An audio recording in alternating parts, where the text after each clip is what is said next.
బీఆర్ఎస్ను క్షేత్రస్థాయిలో పటిష్టం చేసే దిశగా మంత్రి కేటీఆర్ పార్టీ శ్రేణులకు దిశానిర్దేశం చేశారు. పార్టీ జిల్లా అధ్యక్షులు, జనరల్ సెక్రటరీలతో ఆయన టెలికాన్ఫరెన్స్ నిర్వహించారు. ప్రభుత్వ పథకాలు ప్రజల్లోకి విస్తృతంగా తీసుకువెళ్లాలని సూచించారు.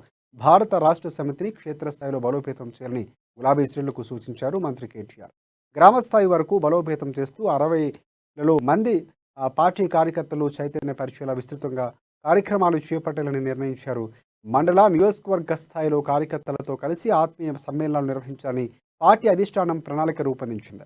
పార్టీలో పనిచేసే కింది స్థాయి కార్యకర్త నుంచి ప్రజాప్రతినిధులు, రాష్ట్ర స్థాయి నేతల మధ్య ఆత్మీయ అనుబంధాన్ని బలోపేతం చేసే విధంగా కార్యక్రమాలు రూపకల్పన చేయాలని కేటీఆర్ దిశానిర్దేశం చేశారు.